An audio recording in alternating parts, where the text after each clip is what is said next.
Hi, welcome to this week's edition of Blues Talk. We're again Jim, Dave and myself going to look back at our victory in the Amlin, our victory in the B&I Cup, and also look forward to our final against Ulster in the Pro 12. So boys, a great week for Leinster Rugby. First of all, we started off with good news last week. O'Driscoll signed on for another year. Yeah, and it's one more year. And it's not 2 more years. Yeah. And he came out today and apparently Amy said, "You've 1 more year, son, and then you can hold after the baby and I'm off to make it in Hollywood." So that's the latest gossip. Yeah, I think we all sort of knew it was coming. In fairness, probably a good sign, alright, that he's decided on it now, rather than, because he could come back from the Lions and go, what the hell was I thinking? But I just think there's a lot of feel-good factor. He's playing well, he's feeling well in himself. I think a huge thing is Joe Schmidt. I don't think he wants to be sitting waiting watching that, so I think he wants to give at least 1 year to it. Joe's certainly happy with that, so yeah, great news. Yeah, nothing more really to add to that. I mean, it's a fantastic sign. I mean, reports of his demise have been going on now for the last 7 or 8 years, that every time he's reportedly getting worse, he comes back stronger and better. I mean, some of the rugby he's played in the last 2 years has been a match of anything he's played, because he's such a good player. He knows that he can't play like he did when he was in 2000 or 2001. He just can't. He's not that guy anymore.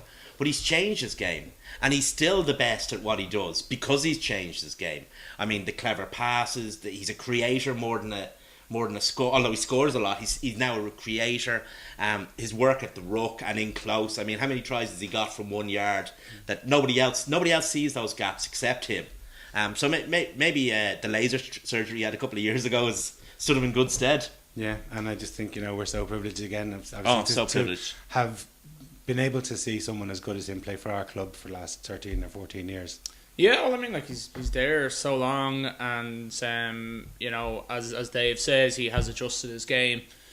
We never saw him score one of those close-in tries probably till about 2009, but now he kind of gets one a season. As you say, I mean, this season he scored, I think, 5 tries, which is more than he's actually scored for the last couple of years. He looks sharp, he's looking very healthy. He obviously had the shoulder and neck problems that, he got sorted. He's still getting old. He'll tell you himself he had that back injury which kept him out last weekend. So, it is the way. I think if this is his last year, I think, fair enough. Let's really enjoy this year. Let's hope he stays as healthy as possible, gets as many games in as he can, and let him finish, hopefully, with a bit of success for both Leinster and for Ireland. Yeah, absolutely. And obviously, from one old man, there's quite a good crop of young kids coming through that won the B&I Cup in extra time against Newcastle 18-17 last Friday evening. Absolutely fantastic. And for me, anyway, the result of the night, because now, to be fair, it wasn't the Newcastle firsts. They, within understandably enough, did put out their seconds team, because obviously they have a big relegation or big promotion game next week or this week now.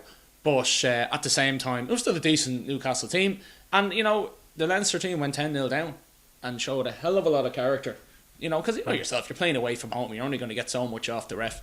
To make it 10-all, take it into injury time, went ahead, then went behind again, and we were getting updates on the terrace the whole time, and kind of going, well, obviously watching the Amlin, and you were learning how to use Twitter, were you?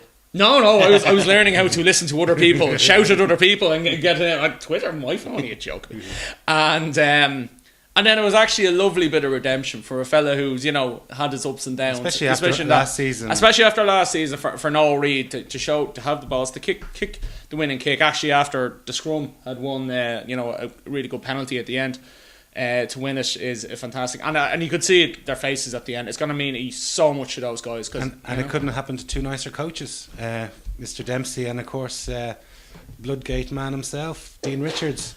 Well, yeah. I think the great thing about it wasn't that they won it; it was that they won it through adversity, because that's something that'll stand with them over the years. I mean, they went 10-0 down and they came back. They took the lead, or they took the lead, and then a late try seemed to have denied it to them, and they came back again. When they're in their mid-20s and they're playing in the senior team and they're a Heineken Cup game in the south of France somewhere and they're a couple of points behind, that's something that they can draw on. I mean, you need adversity.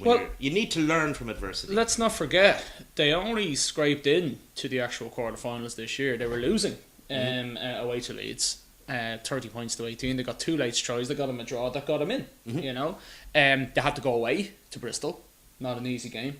They went and they won. They had to go down to Munster. You know, beat them last year. Yeah. Again, not an easy game. Went down to 1. And it's weird that because like we saw a lot of them maybe in the last couple of years when they've been just, you know, hammering teams, scoring loads of tries, and you can maybe, you know, sometimes when teams that get like win so easy, when they have to battle, they don't know what to do. They kind of panic. But you know, it's great to see that winning kind of team going right through it. That, you know, when they knew when the chips were down, they knew how to dig out a win. And as I say, that is going to stand massively. Majority, okay, there was a couple of older chaps there like Dundon and Fionn Carr, who in fairness scored a winning try. Essentially was a winning try. But you know, most of them are very young, and it's going to absolutely massive to them now. Yeah, so obviously it was a great result for the lads. And then our match on Friday night against Stade Francais, like a fairly comprehensive victory, 34-13 against Stade, 4 lovely tries, but they had about 70% possession, but we just seemed to let them have the ball and they couldn't really do much with it. I found it very hard, in a way, to get enthused about the win. Not because, well, I don't have the highest of opinions of the competition, but not because of that. The reason I found it hard to get enthused about the win was because I actually thought, now, I'm sure the Leinster players who've gone through the physical contest will argue with me, but I actually thought it was an easy win. I thought it was a soft enough win in the end. I thought that we let them have as much ball as they wanted, as long as it was the kind of ball we wanted them to have, and then we took it off them and scored.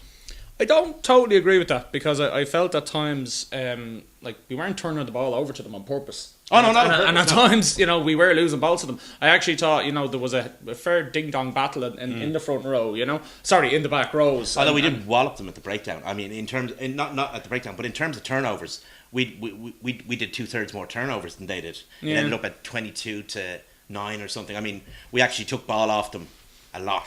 Yeah, well, you see, at the same time, they had a lot of ball, and they were keeping it, but as you say yourself, they weren't doing a whole lot with it. A lot of it was very lateral. Yeah, and I thought they tried to be over elaborate. You know, there was little flicks back inside when there was no need. Just go to ground, set the ruck up again, and you know they tried to go round the outside all the time, and they just weren't good enough. But again, though, I think, you know, if you asked Joe Schmidt, he would have liked to take the ball through the phases a little bit more. No, sorry. I mean, let's be honest with you. It was them. Oh yeah, no, but we would have preferred to have a bit more possession. You know what I mean? Like, it's not as if we were going out. You never go into a game to win it by winning on the break. Now, admittedly, we got 3 tries just through absolutely superb finishing. But they sort of all kind of came out. And, well, no, the first try was actually superb, which we'll see shortly. But the other 2 tries certainly were, you know, I mean, they were both off high kicks. They can go anyway, you know what I mean? They were well finished. But it was like we got 3 chances to score 3 tries, and that was pretty much it. Just uber efficient. Absolutely, yeah. But at the same time, it did show the difference in class between the two sides. The gap in class between a top Heineken Cup team and, you know, a pretty much mediocre Amlin Cup / top 14 team. Well, I mean, again, you know, they're not 11th place in the French league for no reason, and I mean, they haven't won away from home in how long? You know what I mean? They only had 2 plans: wide, left to right, and wide, right to left. Yeah, they didn't really have it. They even guys that you'd expect to be a bit wilier, guys like, say, their back row. I mean, they have a wily back row with Lyons, Parise, and Rabadan. There was nobody cutting the line. Yeah. Even when those guys took the ball, they actually facilitated the thing.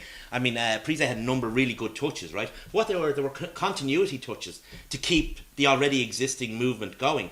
None of their players were actually that inclined to cut against the grain, to try and take forward ball. They were quite happy to go left to right to that left. said, though, it was still a little bit annoying we didn't kill it off sooner, and we did. I mean, even in the second half, let them back into it. That's when they got what I mean. Their try, like, it got back to two try. I mean, 2 scores is only 2 scores. You know what I mean? And you know, and we had to go and just finish it off a bit. Now, I do think there was a little bit of a leaving. I think people had an eye on next week. I think even when the team was picked, there was a picked with an eye on next week. Oh, certainly. You know, with Leo left on the bench, Keane Healy, Geno left on the bench, and obviously O'Driscoll not risks. Now, I'm sure Brian's back was still a bit sore, but if that was a Heineken Cup, if the position, if it was a Heineken Cup final or the timing of the finals was reversed, Driscoll would have played on Saturday. There's no question of it. Yeah. And that, to a certain extent, shows the gap that I spoke of earlier between the two teams. I mean, when it comes down to Stade Francais, as things currently stand, they have a lot of good players, but they're not a very good team. We have both. But they're even such a poor organisation. I mean, Paul Warwick, he actually said during the week, he'd never fed a ball into a scrum in his entire life. Just never. He'd never even played it in practice for a joke.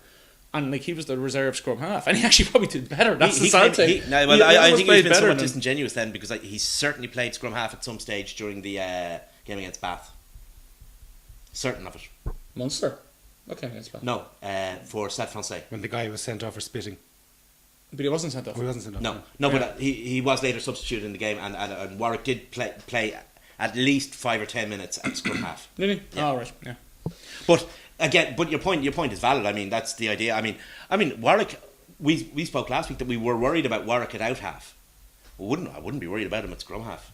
No. But ironically, I thought he probably did better than Dupuy. Oh, he did. Yeah, because Dupuy was just awful. But contrast to how Boss played, I thought Boss had a super game. Just very, really like he's getting a string of games now. Obviously, when after Redden broke his leg against France, so he's kind of played most of the matches, and really kind of, I think the team has benefited from having one guy playing all the matches at scrum half. Well, I don't know, because the problem with that is if the one guy goes out, you know what I mean? Like, and obviously he did miss the game, and fair play, Luke McGrath stood in very, very well.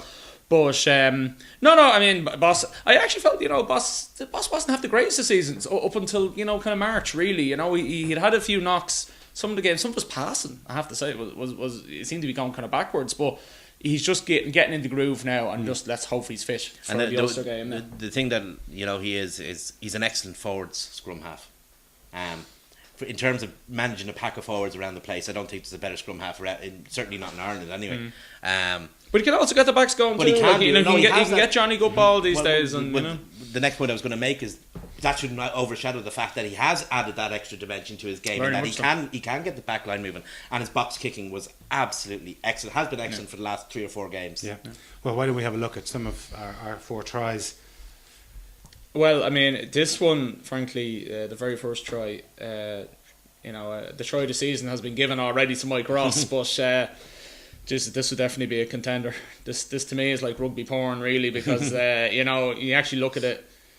It's just terrific work. Good, Watch the group of runners. Yeah, there you go. That's how you do it. That's how you do it. And just the lovely inside ball to Issa, and Johnny's support, and then Ian Madigan at support. If you just watch the group of runners behind Boss when he passes the ball, when he takes the ball, he cuts the ball back inside. You'll see that Madigan, who had previously been involved in the ruck indeed, and Johnny were actually in position and waiting. They were almost on their marks for that ball to come through. It was almost, they weren't even waiting, they were almost going. They were just assuming, you know what I mean? Like, and that's the difference between being up so quick, Load the way I'm to quote him, George Hook made his only ever very good point in the paper on Sunday. He said Leinster were able to run set-piece moves in open play. Yeah. Yeah, but I mean, we've seen many situations. I remember a match against Edinburgh. The first year we won the Heineken Cup, and there was a great overhead shot of one of the tries. I think O'Driscoll scored, but just the line and the movement no one ran into each other's space. Everyone kept their line and their depth. And it reminded me of that. But that try kind of reminded me a bit of the try that we scored against Cardiff in the quarter final of the Heineken Cup last year. Yeah. Where if you look at again, not one of our players was touched. There was 3 or 4 passes there, and not one of the Stade Francais guys got a hand. Well, Luke came in the blind side off a line out. Yeah. Well, that was more an actual set play because that came absolutely right straight from the line out. Whereas at least there was one phase here. But no, it does make it. But I mean, if you can cut the line and you get good support runners, it makes such a difference. And here's the man again. Three finals for us, 3 tries. Actually, you're talking about Boss's kicking here. This is where it all starts from. And terrific work kick. from Great work from Conway. Absolutely great work to give the offload and all in one movement. Go get the ball. But once again, there was 2 chasers on that kick. Yeah. And one was waiting for, there's no point in 2 guys going for the same kick. Yeah, with the one on the inside, one on the outside. And you can actually see in the replay, you can see Cronin hold off when he sees that there's the winger is up in support. We've often said it, if you want to offload, the onus isn't on the player doing the offloading. The onus is on the player in support. And if you'll notice here, there's a player on support on the inside, one on the outside, depending on which way the tackle player falls. Yeah, sweet. I mean, this isn't stuff that's left to chance. This is stuff that's worked on repeatedly in practice. And I think, as we mentioned earlier, that's why O'Driscoll wants to stay another year, because he wants to work with Joe Schmidt, because these things don't happen by chance. No. There was too much of an element of we'll see what happens, give it a lash. certainly in the latter years of Declan Kidney's reign, as far as the back line goes. I think he wants to play in a more free-spirited, but at the same time more structured situation that similar to what he has with Leinster. Again, this one was another well-kicked ball. Yeah, again, and I think this one was Johnny. In fairness, the one thing they did actually was the scrum. They gave us a bit of a tough time in the scrum, they were actually, very to be good. fair to them. But I guess it's beautiful work from Issa because he's tackled and just pops it up there. And some people were slagging off Rob Kearney for the dive. I actually. What else could he do? What you're supposed to do when you score a try is put your head down and apologise to everyone for doing something so outrageously glamorous. No, that isn't my point. I thought he dived to make sure of the score. I don't think it was a glamour dive. I don't think it was. There was had to get over like the there was a seaway. guy coming across and he just powered his way through. I mean, Whether it was on purpose or not, the same fucking sour-faced Puritans will complain about anything they see where people are. No, enjoying but I themselves. thought he was. I thought he did the absolute. I mean, I saw that live, and I said he did the right thing. He absolutely powered his way through there. Didn't give your man any chance to try and snag him into corner. You know what I mean, or grab one of his legs. You know, so because he was done later for a try. Actually, a terrific decision. Well, I don't think it was accidental that he did it right in front of Dan Sheridan from Info. Yeah, but you mentioned that when he was just pulled back for the a little toe on the line. But the pace that he came around the corner, I know. was Oh superb. yeah. I know. Oh, he and- came and in like a steam train. He deserved it, like, because he really backed himself, like, and it was a real shame because it would have clinched the game for us about 10 minutes earlier. Like, One thing we have to do actually is give a bit of credit to the two touch judges, Yeah. who both made decisions off their own bat and didn't shirk the responsibility and leave it to the TMO for the Kearney decision, which proved to be right, and for Healy's try. You can actually hear Nigel Owen say, "How sure are you?" And the touch judge replies, "100% certain." And Nigel Owen goes, "100% is good enough for me." It was interesting though that they asked him to go to the TMO for that Kearney decision, and he said he can't. It was quite, and I said, well, "Hang on, well, I've seen several tries go." I'm fairly sure that you can, yeah. Yeah, I'm pretty sure they I've can. seen one but- given but he- after the final whistle. Well, was blown. that's what I mean. Like, so I'm kind of, he But actually, I distinctly said, because I think Sexton said, "Come on, have a look at upstairs," and he said, "No, I can't go upstairs." Well, I maybe don't that know. was because he'd already called the line out. I don't know. Maybe, yeah. But No, in any case, the either way, decision the was touch right judge anyway. was right. Yeah. No, touch judge was bang on, and you have to give him credit because we give him enough grief. Anyway, yeah. At this stage, in fairness, we tacked on a few penalties, just We upped the pace a relieve the bit. thing. And We just sort of got ourselves going a bit, But I was just good to see that the lads that came on, like Jamie Hagan came on, did well again, and. well, the problems we had with our scrum kind of stopped after Hagan came on. That was the thing, you see, because I didn't think it was actually Jack McGrath. No, that was getting I've a looked tough at the time. game a couple of times, and it was actually Mike Ross was getting tough time. He had your man Lamalman, who was a pretty strong guy, and then he had Stan come on, who of course knows every Because trick. what was happening was, and this is great power from Yeah. Healy. Unbelievable, the strength Yeah. of that guy. Yeah, And I don't know how many tries he scored. He must score more tries than any other prop in professional It's rugby. funny, he's got about 13 now in his career, and I always think he'd more, you know what I mean? But he tends to get him into big games. Like he's got him in the final last year. He got one in the semi-final. He got 2 against Clermont famously. Like he tends to get him into bigger games. It's a funny one. Like, But there was a time I remember, say Ginger McLaughlin, he scored 1 try for Ireland, and we spoke about it for 20 years. Or Graham Price scoring a try for Wales a number of years ago. Historically, there have been props who've been very good footballers and very good around the pitch, and there have been props who have been useless around the pitch but extremely good scrummagers. Healy's actually, the first of maybe a new breed of prop who can do both. He is a very good scrummager, and his athleticism is incredible. I think he's a very good scrummager, but he isn't at the level of a man who's gonna kill people in the scrums. He's not- you know what I mean? he's not there Like, yet. You know what I mean? No, he's not there yet, but he is still relatively But then young. to be something fair. has to give. You can't be that Yeah. athletic and Oh, you he's know, a freak. I and mean, to give- physically. scrimmaging takes an awful lot out of you. Yeah. So you either are an animal in the scrum, and then you really just plod around the pitch, a bit like, dare I say, sort of Mike Ross, perhaps. Try scorer of the year. Well, okay, I mean, No, I don't think Mike Ross does plot around the pitch, but he isn't a keen heel. but he either. isn't dynamic. You know what I mean? Like, no, he isn't. He's But got like a stand right. Just to go back to the scrummaging problem, it's one thing I've noticed all through the season is, and it's something we've said 100 times before, every French loose head prop turns in and on their tight head, and every ref in England, Wales, Scotland, and Ireland is completely incapable of seeing it for whatever reason. it's just something that they don't look out for. Maybe it doesn't happen that often in England and Ireland, although what's his name, Tonga Wee was devil for it. I think a lot of it is they make up their mind that the French has the better scrum. So if there's a problem, it's not the French, because the French are great scrummagers. It can't be that your man's swimming in, and that goes back to another point about refs making up their mind who's the better scrum and then penalising accordingly. You know what I mean? But I don't know. I mean, at the end of the day, it didn't matter. But I know I'll say one thing for Stad. I'll say one thing for Stad.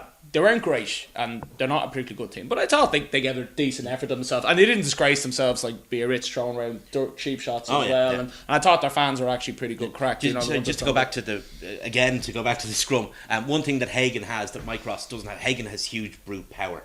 Absolutely huge brute power, and sometimes he mightn't be as glick as Mike Ross is with the tricky stuff, but sometimes you can overcome that by just dollops of brute power, and I think that's what straightened up our scrum in the end. Quite interesting though to see how if we have this bind trial, the pre-bind thing that comes in next year, because I personally think that could favour a technitician.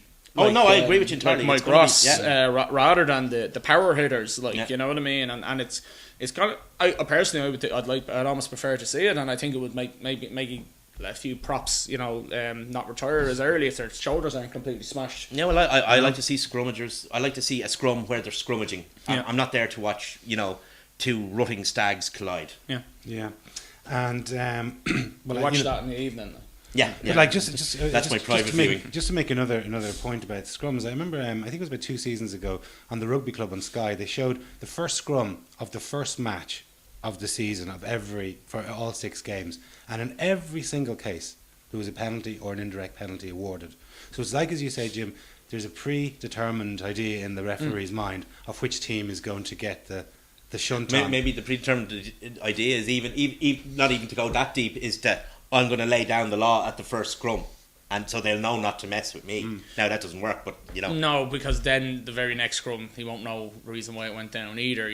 So I would hope that's when they start making it up. I would hope though that this, but then again, listen, like when they change it this year to just the 3 calls, to crouch, touch, set instead of touch, pause, engage.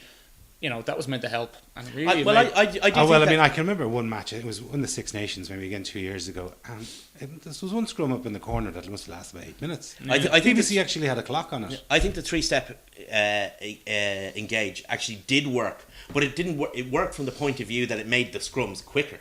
It didn't actually work from the point of view that it made them any more stable or made the scrum any more of a contest. Well, anyway, that was our 3rd European trophy in 3 years, and I thought it was a lovely touch by Cullen again.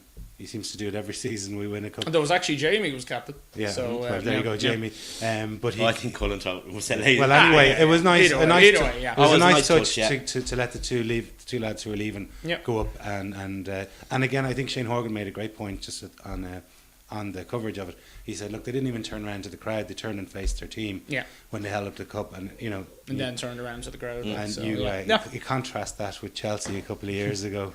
Couple of years ago, try last week. Did they do the same? He did the same again. Did he? So, John Terry, yeah. He was in that thing. He's in always stay classy, John. Shameless. Yeah, no, it's part of the culture of the club. I mean, the club, they are a team. I'd actually like to see Leo raise one. God knows he deserves it. He does deserve generally Leo raises them with other people. Like he's always raised them with Whittaker in the first year. I think it was Darce and Shaggy the second year, and then last year it was Geno, sorry, it's Geno. So I mean, he'll always raise it with someone, but that's just the fella he is. Like I actually think he deserves to stand there on his own and lift the cup on his own, and just if he ever gets an opportunity again to do it, because I think that he deserves those plaudits. I mean, he has made. Well, no, surely it's Fioncar's chance this year. No, I mean Leo has made a sea change in the attitude of the team. I mean, and just even now, the way he's playing better than ever. Well, it's good that he's signed. Anyway, he's up for another year as well. As we say, he might have a chance. We talk about the Ulster match now. Touch wood, but he might have a chance. Of course, it's going to be our 4th consecutive Pro 12 final. I mean, 5 years ago, lads, would we ever think we'd be saying these things? Been in four European finals and our 4th Pro 12 final. Well, hopefully it doesn't end up like the previous ones. Whereas, like, we've won all the European ones, Yeah. we haven't won this one yet, you know, and we haven't won this trophy since we won it when it was last. Or The it wasn't league. last the league. I think Munster won it the year after when it was last the league. Since with the grand finals, we've had 3 of them. We've had 2 of them at home. The next one at home, even though we're technically not the home team. We have to win this game. We just have to win this game. And I think, again, you know, and just because we have to win it doesn't mean, because Ulster have to win it too. If you think about Ulster season, like this season promised so much. If they leave empty-handed, they'd be devastated. Throw in the Nevin Spence factor, Which was brought up again by absolutely Trimble massive. today. Which I'm not surprised. No. I'm absolutely not surprised. Use everything whatsoever. you can, you know. Like they're going to be. There's going to be 2 teams. It's going to be some final. I mean, we saw an incredible final last year. Yeah, I mean, yeah. and we were all so disappointed to lose in it. It was almost like it was hard to appreciate it, but it was an incredible game. I mean, you could that stood up so much to the English finals, to the French finals. Like, you know, When you get 60 odd remarkable points game. in a game like that, and then there's nothing between it at the end. Literally. Sideline conversion. One last minute. sideline conversion, like, it was incredible. No, it's going to be very, very tough. Ulster, like, we've got injuries. Obviously, it looks like it is Sean O'Brien out. Thanks, you know, Gatlin the Gob. Thanks very much, Davey. You know, like, I mean, you maybe you think that, okay, he's been given the clearance to make these statements, but then you think about it and you realise that it's no way should he be saying stuff like that. I mean, it would be in Leinster's interest for everyone. Oh, is Sean 50-50? Oh, he might make it. He might make it. And for Ulster to have to spend Wednesday and Thursday repping a Leinster team with Sean in it, and then for him not to be there is an advantage to Leinster. Gatland has taken that away now, you know. So I can't understand what he's doing. He pretty much did it last week too, when Yeah. he said, "Oh, O'Brien just he's not going to make this weekend." You know what I mean? And it's like, well, you know what? They're not your players, they're just training with you. Somewhat you less know, crucial last week. Yeah, but I mean, and if you it's think just- about it, a couple of years ago, I mean, I certainly remember in Brian O'Driscoll's book that he wrote, A Year in the Centre, I think it was called, and he mentioned, you know, himself and Darcy went off to Poland together to do this cryogenic treatment. But he said there was no way we were going to play.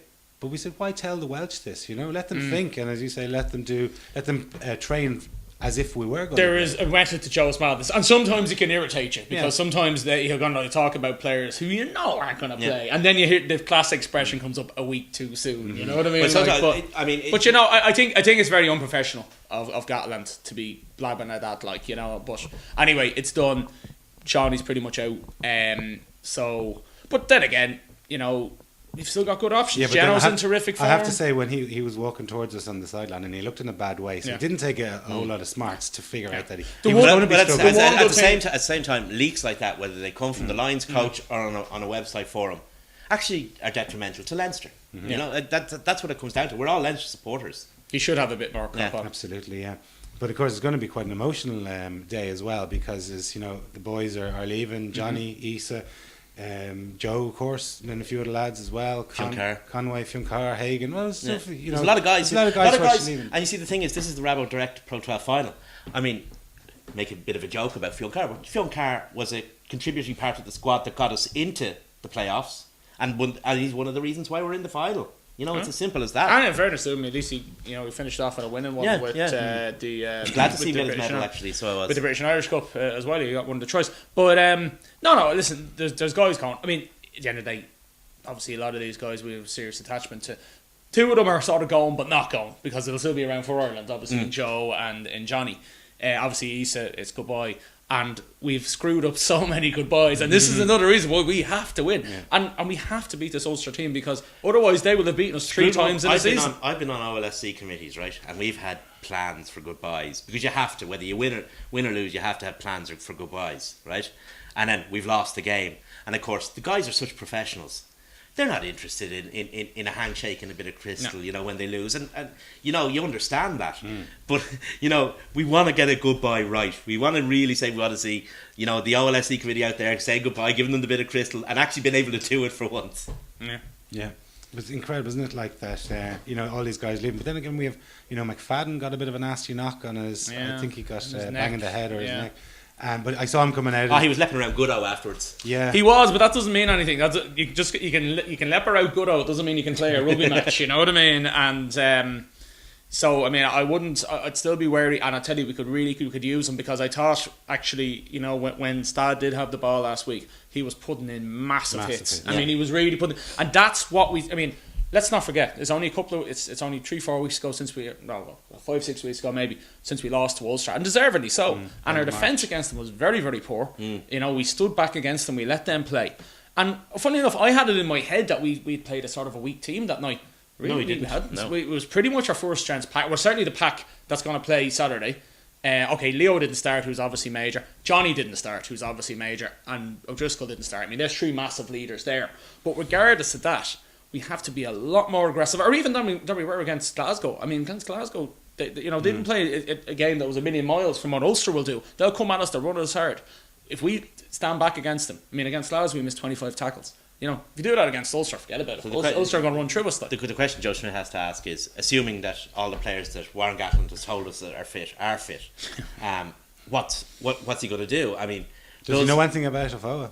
I don't know. We'll have to ask him. I'll ask him on the Lions Twitter later. Yeah. Funnily enough, those apparently Afoa is out. The question for Joe is, okay, he's got 3 players to go into 2 positions. The 2 positions being inside centre and on the wing. He's got McFadden, he's got Madigan, and he's got Conway.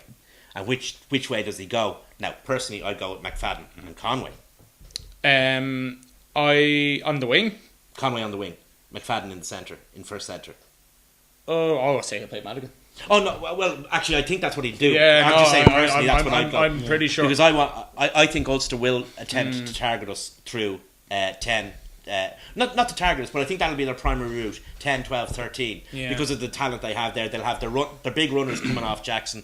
They have Stuart Olding and they'll have Darren Cave, and those are really good runners. Conway with the ball. has had a few defensive howlers. He even had a defensive howler. I get memory, he left the ruck that time and just wandered in. And, But it depends what if I mean? O'Driscoll plays. I mean, you've got Sexton at 10, probably Madigan at 12, and O'Driscoll at 13. So I don't think there's any weakness there in that midfield. No, I don't think there's a weakness there. But the physical strength of McFadden, as you were saying, the way he hits guys and drives guys back, that's actually very, very important at 12. And if they he's might got, for this game though. I mean, consider the size and the quality of both the Ulster wingers in Trimble and Blow. Well, that's the other side. I don't think he'd like Conway in either of them. And I think if McFadden's fit, and hopefully he is, you want. In fairness to McFadden, he's not a fella who just stays out in the wing. He'll come in making hits anyway. No, I'd say all being equal, that's what we'll see. We'll see McFadden on the wing, Madigan in the centre. Quite interestingly, Madigan's making noises about playing centre now. He was talking about bulking up. Yeah, about Joe telling him he need to bulk up. Now, obviously, that's probably more in terms of probably for Ireland. I'm thinking in terms of getting onto the Ireland thing. But he's probably seen a new coach coming into Leinster too, and he probably prefers centre.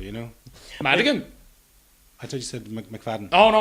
I was talking about McFadden. Madigan. Sorry, Madigan was actually talking about. Yeah. And it's funny because we've had this talking about. I wanted him a scrum half. I think you should give that a go still.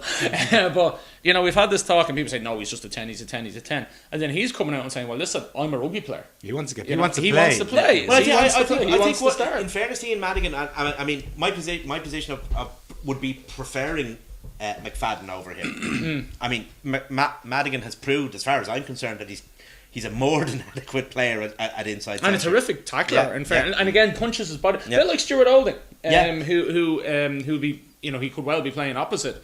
And Olding isn't the biggest guy. I mean, he's certainly he's only 13. He reminds me a bit like Darcy, that he just has this very low centre of gravity and can really, really power his way when he has the ball over the gain line and manages to keep his feet and present ball back. Well, I think what Madigan is thinking about is, okay, I've had 2 years now where I've spent. I've been the Leinster out half for a considerable period of time over those 2 years. But that all counts for nothing. There's a new coach and a new out half coming into town. What's gone before is only on videotape. I have to prove myself to the coach, A, physically, and B, as a player. Yeah, well, it's quite interesting though. Yeah, but one of the things that sort of strikes me is that we have played, obviously, a match last Friday. Ulster haven't played a match or won't have played a match for 15 days from the 10th of May. Plus, we've got the 2 Amlin, the semi-final and the final, in our roster, whereas Ulster kind of were able to rest in between. So I'm just wondering, are we going to be a little bit... Will we be battle hardened, or will they be a bit rusty? Well, or the Ospreys didn't exactly suffer from it last year, so I don't think you'll know until you can make an absolutely convincing argument that I would agree with 100% for both ways. That it's brilliant. Yeah, for both ways. That it's brilliant to have a rest coming into a final, and that it's brilliant to be playing coming into a final. Both are valid. And you'll only know when you see the final score. I mean, because I did feel last year we did run out of steam in the last 20 minutes. You know what I mean? And I just felt that, you know, the intensity of having that final. And I think we were conscious of that this year, which is why we kind of, you know, rested a few guys, kind of thing. Also, you know, the just intensity of the Heineken Cup final is Yeah. miles both different. both than physical, the intensity. and, both physical Absolutely. and psychological. I mean, there's a psychological element to it Don't as well. forget, like, you win the Heineken Cup, you're in London, you still got to travel home. Yeah. I'm sure they had a few pints on Friday night too. But you know what I mean. There's a day but less. they in didn't go between. crazy. They certainly didn't go crazy. And there's They a lot of- would have I had mean, their rehab, and you know, hopefully With the Heineken Cup final, I mean, even if you have a Magners final or a Rabbit Direct, final afterwards, I mean, it's the Heineken Cup final. You've won it. I mean, there's a huge release of energy and all that kind of stuff that wouldn't be there with an Amlin. I think that the 'Cause Amlin it's win, kind of its next step up, really. I think the Amlin win will be less physically and emotionally exhausting for the Leinster players. Well, straight away, I think. I think when Johnny was asked, even in the post-match interview, he said the first thing he said, well, obviously we'll be prepared to be playing tomorrow. And I think again, like Mike Ross was going around in the kind of lap of honour, and he was quoted as saying, it's all about next week. You know what I mean? I think their squad are very, very focused. They don't want Joe Schmidt. We were leaving. focused on it last year for the 2-2, though. Yeah. No, we were. But having said that, though, that's always the Leicester game. Yeah. I'm sorry, but the Heineken Cup is always going to be the number one. Well, as long as there is a Heineken Cup. That You know? Sean is missing, because Sean's disappointment after last year's Rabo loss was he was so disappointed. He was really, really down, and he missed the game. and he didn't even play in it. Yeah. He would have been all guns blazing for this match, and now obviously. Well, no, I think in fairness, I think everyone is going to be all guns blazing. I don't think anyone is anyway sated. I mean, there was always a bit, even though the lads absolutely went for it last year. But there's always a bit of saying, well, we did win the Heineken Cup. Well, you no, know what I mean? I think what it was that last year Leinster gave everything they had to give in the Rabbit Direct final. The problem was that they didn't have as much to give as they needed to win, and also because they'd given so much the week previous, and they'd had injuries to the likes of Shawnee, to the likes of Cian Healy. Richard Strauss went off early. You know what I mean? All these little things like so. A lot of it's going to be luck. So I mean, no, I think Ulster will probably come in as slight favourites. I think they'll probably come in as maybe 3-4 point favourites. Let's be honest, it was only a score between us the last time. You know, there could have been a few things. I do think one thing though, I do think it's going to need a performance of the season. Oh, like, you know, it's going to absolutely go. We're going to have to produce our absolute A game, both in attack and especially defence. With the exception of Claremont, this is going to be the toughest game we've had all season. Yeah. I mean, and Ulster will be the best team we played all season, with the possible exception of Claremont. Well, one team that we thought were going to live their dream was Claremont on Saturday, and they came up short again. They threw it away. They are consistent. They threw it away, and I don't know, and I still don't know how they throw it away, because I read this. I was at the game. The second half, fairness, the first half was absolutely awful. First half was watched like the top 14. Awful, just poison. I actually went for a drink early just to get away from it. I mean, it was so poor. Quinlan didn't see you. Second half, I think he was up there. I think he was getting shots. No, it was awful. It was all played within the thing. There was no thing. To be fair, Claremont kind of got going a bit in the second half. Got 2 lovely tries. To be fair, just needed. I mean, they weren't even playing that well, but Toulon were doing nothing. I mean, other than spoiling and things, doing absolutely nothing. And then they just threw it away. Gave away a stupid penalty. Gave away, and even then, even when Armitage got the lucky try, just bounced the ball, boom, he runs it in. Even then, they had 10 minutes just to get a drop goal. And I swear to God, the Keystone Cops could have organised a better drop goal. Well, I'll tell you, you don't know how Claremont lost it. I'll tell you how Claremont lost it. Of the last 6 rucks, their out half was in 4 of them, because he was hiding.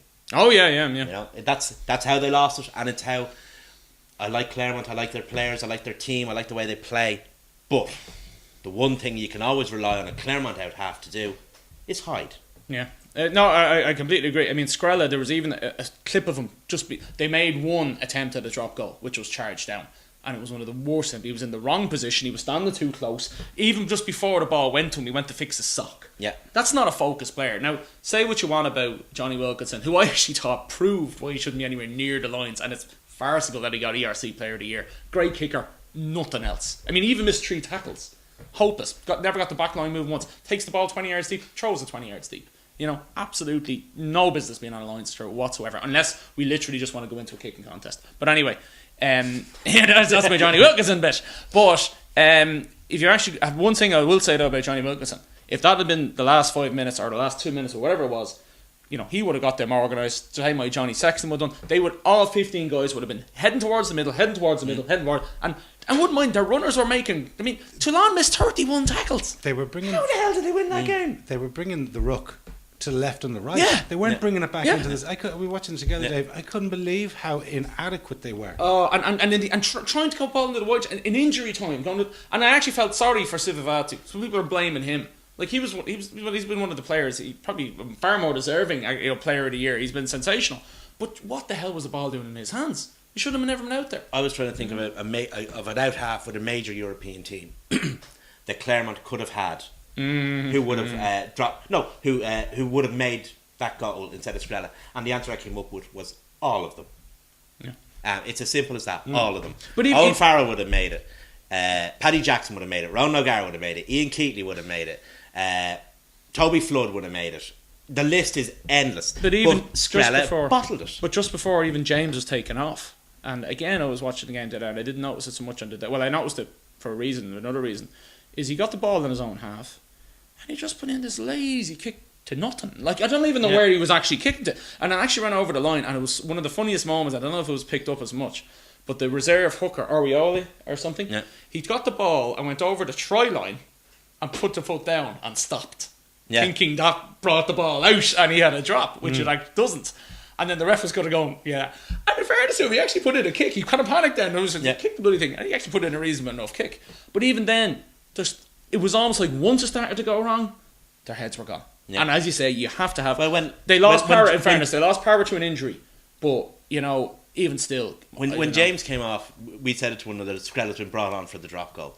I mean, it's hard to go on about an entire final coming down to one thing, but sometimes they do. Sometimes entire seasons, sometimes an entire 4-year cycle in rugby, as it did with Johnny's drop goal in 2003, can come down to one thing. Right? Stephen Donald kicking a penalty. Stephen Donald. I mean, that's the way sport is. And if you're not prepared, if you're not in a position to take that one opportunity that gives you the chance to win everything, then you don't deserve it. And I'm sorry, it doesn't matter how much Claremont did all season. They were brilliant against us, in the Aviva. Maybe we should have done them over there, but as well as they played, the amount of scores they tried, whatever, they weren't able to win this competition. They've done it too many times where they put themselves in position. Like, they nearly blew it against Munster. They did their best to blow it against Munster. And it's just, there's a mental weakness there or something. But it's happened too many times to say it's anything different. But a lot of it starts with is, and again, this is one of the big reasons, we're losing Johnny Sexton. If you've good out halves, you have a hell of a long way there. You have a hell of a long way there. And they don't. I mean, James can do certain good things at times. And he got the try, and that was all great. But he's not a pressure guy. Maybe if they had Mike Delaney. Strella was never great. Yeah. Maybe if they had Mike Delaney. Maybe. Somebody made a point, I can't remember whether it was on Sky or in one of the papers, that Boujalel had made a deliberate effort to sign Anglo-Saxon type players for Toulon because he didn't believe that the French psyche was strong enough to win the Heineken Cup, or the players that were available to sign from France were strong enough to win the Heineken Cup. If that's true, well, he's right. Unfortunately. Well, one guy that certainly had showed an awful lot of battle over his career is Ronan O'Gara, and he's called time on his career again. But anyway, interesting. He's going to meet up with Sexton over in Racing Metro. I know we thought the story was a joke, but no, in fairness, good luck to him. Yeah. I mean, for all the whole Johnny versus Rog thing, well, according to them, they've actually became reasonable enough friends. I don't know if they're ever buzzies, but he was going to his wedding before this kind of game, and listen, if you're Irish and you want to start a coaching career, you're actually in a strange way. You're nearly better to get out of the country for a bit, because if you do well outside the country, they'll bring you back. Yeah. Achievements in Ireland are never valued as highly in Ireland as achievements abroad. You know what I mean? Well, where would you go? I mean, to go back to Munster, as he's got to earn a stripe somewhere. Yeah.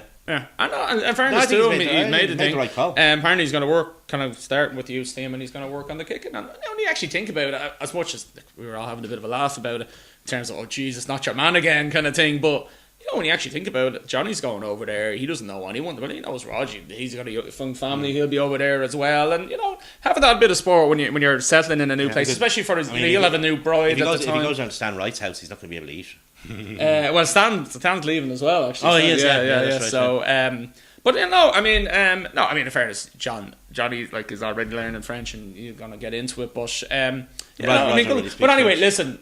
we criticised, Rog this year, and with good reason, because frankly, I did think, he at times he did really look But we're past probably it, only like- remembering the last 2 seasons, and we shouldn't really Oh, forget. absolutely. No, that is my point. That's the point I'm trying to make. Say You have to remember a 2001. whole career. You have to remember a whole career, and he's had an absolutely sensational career. From 2001 through 2009, he was arguably the best out half in Europe. Johnny Wilkinson might say something about but it, to be fair. put guys in, Johnny Wilkinson for a couple of years, or somebody else for a couple of years. But for that whole stretch, I mean, an 8-year stretch at the top is a long time to be at the top. I don't know if he was. I don't know if He that's was. actually I think he true. was up to. I think a lot of it up was to as well. 2009. I think he was at the top, and then I think that the decline, as it were, happened. That's it. I think it was 2009. I just think he got on a bit, but that happens to everybody. You know what I mean? And also, he was you know. playing in a worse team than he played in probably the best team in Europe for 4 years. Oh, absolutely. Yeah. I mean, And then they won the two, started, won the Munster cup. went on decline, and it's difficult. If your pack's been beaten up, you're really only as good as the ball you get from your pack. I mean, Munster were in decline. Ireland stayed a bit longer, but went into decline. And again, as you were saying, during that time when he was in his pomp, that was probably the best Irish team we've ever had as well. So I think it's the right. I mean, the guy. The question is always, as with any great player who retires and goes into coaching, it's one thing to be able to do it on the pitch. It's another thing to be able to impart that knowledge. Bobby Charlton in soccer was a horribly bad coach, right? Because he just couldn't explain what he had innately to other players. Yeah. So the you question never know. is, that's the thing. I mean, but he's given himself a fighting chance. Yeah, well, apparently he speaks fluent French, and doesn't speak he English. has been,